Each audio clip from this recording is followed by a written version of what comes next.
Hello there. This was supposed to be a whole different thing I was going to do. I was going to watch 5 films throughout the entire duration of the day. It is now 8:18 and I've watched 3.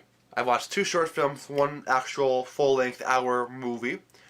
And I'm going to be reviewing all of those plus a couple more. I'm going to sprinkle throughout my week here because I want to make another piece of content for you guys. But if you haven't seen last week's movie show yet, here is the link to it. It's also in the description. It's also and everywhere you can possibly know where it is. Here's the card to it. I don't know. It's all over the place. But I'm going to start to edit this one so I can get it out as quickly as possible. With that being said, here are my reviews for the following films. I hope you enjoy this supposed to be a different video. Follow me on Letterboxd at DJIve, and I'll see you guys, I guess, at the end of the video. Okay, bye now.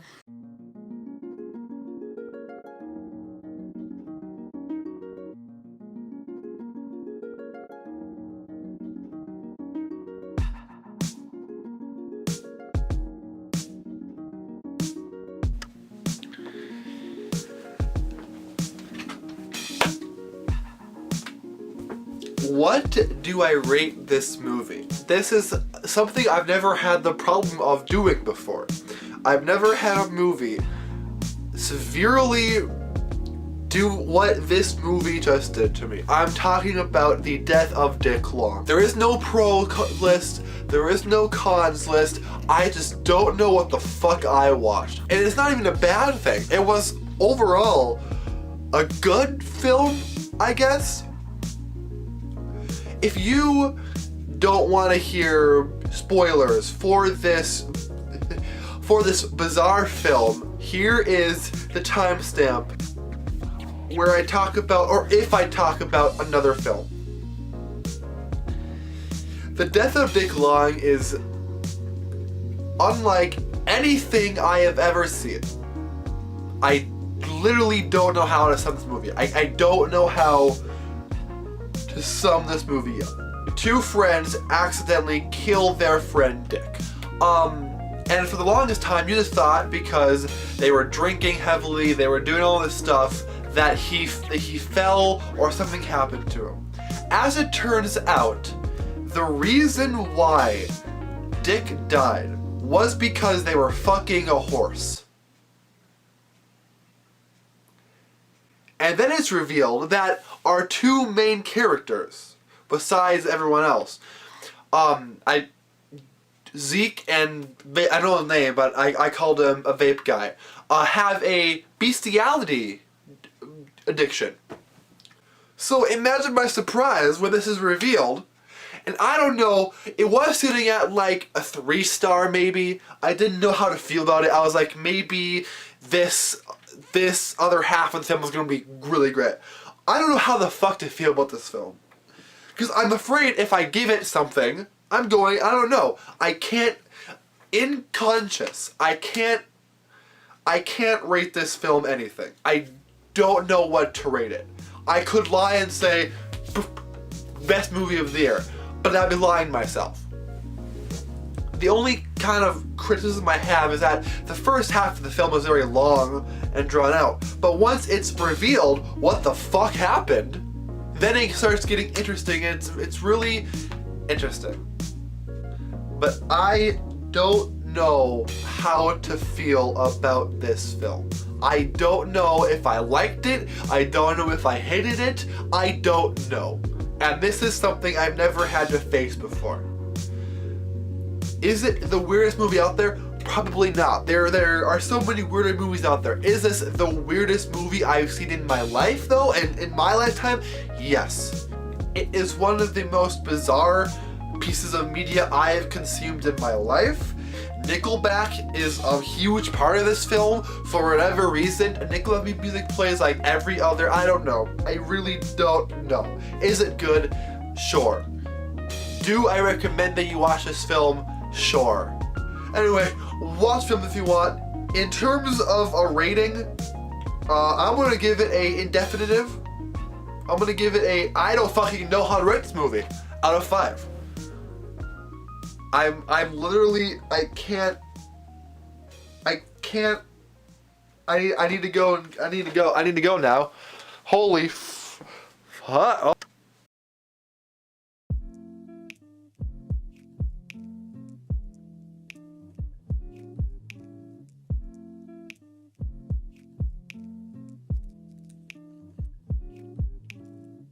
Hello! So I just got done kind of watching Harry and Brimstone. I filmed this review originally, and I had to refilm it because my card ran out of space. So I have to refilm this entire review. The pros of the short film are easily the cinematography and the lighting were really well done, and for the most part the editing was also really well done. The set design was easily, though, the best part of it. It was very well decorated, it felt immersive, and I think that's the thing that overall the film did really well. The world building around the film really felt real.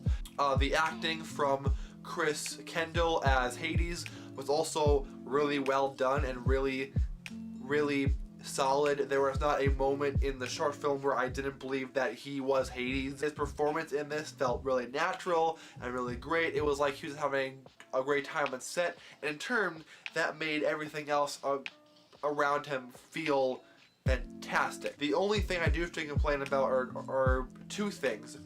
That is, every other actor besides Chris was either doing a pretty good job at some point or was doing really bad. They each had their strongest moment in this. Some of the acting in this is very meh. It wasn't like horribly bad, like whatever, but it was just meh. Like, I didn't feel immersed with them as characters, or sorry, with them as the characters. I just saw people playing people, and it was kind of hammed up a little bit, but everything else was really well done. The only other complaint I had was the story overall was very meh. The thing that saved it was its world building. So overall, I think I'm going to give Harry and Brimstone a 3.5 out of 5. I'm going to give it a liquid 3.5 out of 5. It was very good, and I can see myself, if I rewatch it for how many times I want to watch it, I can see myself giving it maybe a 4 or dropping down to just a 3. Overall, as of right now, it's at a 3.5 out of 5. So yeah, that's one out of the way. Let's watch The Gunfighter, The Gunslinger. Either way, let's watch it. Hopefully I like it. I don't know. Let's go.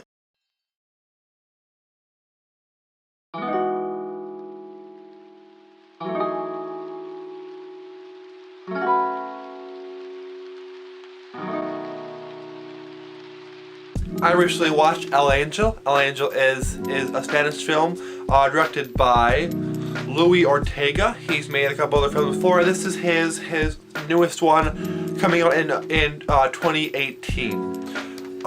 It's about a boy who becomes criminal. He starts off well enough with like kind of robberies, and then he meets some people who are new, and then he becomes a hardened criminal who is a sociopath in that way. I like this film quite a lot. I had a hard time giving it a solid rating. This movie was a slow burner. It took its time to tell what has to be told, and I like that for the most part. I do have a complaint towards the end of the review, but overall I did enjoy how slow and deliberate it was. You can tell that he had a story to tell the entire time. The pros are the color correction and the cinematography were both really well done with this film. It was very colorful and bright, and I didn't expect that to be so colorful and bright because it is a story about a criminal. There's a scene where they're riding motorcycles, and that was very cool and deliberate. All of the performances were good. The score and the soundtrack were also really good. The score had some really well-picked songs, and the soundtrack was just, there when it needed to be. It didn't feel too fake, it didn't feel anything like that. It felt kind of perfect right in the middle there. The scene felt slow and crafted deliberately. I can't say the word apparently. You can tell that each scene had some sort of purpose to the plot, and that's what I like when films do, because sometimes films just kind of throw in scenes to be in the film, so I'd have to work about this film. Every scene felt important to the story, because it's not only a story about, you know, him becoming a robber or a criminal. I think it's also about him trying to find his sexuality. The cons are that the third act of this film dragged much more than it actually needed to be. After a while, that tends to drag on like that. So overall, I think I'm gonna give this film a 4 out of 5. I'm gonna give it a liquid 4 out of 5. Just because if I ever do watch it again, I feel like maybe that third act wouldn't drag on for me. But it's not a solid 4, it's a liquid 4, so that means it could go down to a 3 or a 5. So yeah, that's pretty much it. I think this is going to actually wrap it up for this video. Make sure to subscribe to Fatootie and AJIF2, and do what you guys do best, and I'll see all you guys in the next video. Bye. That was a stupid little okay.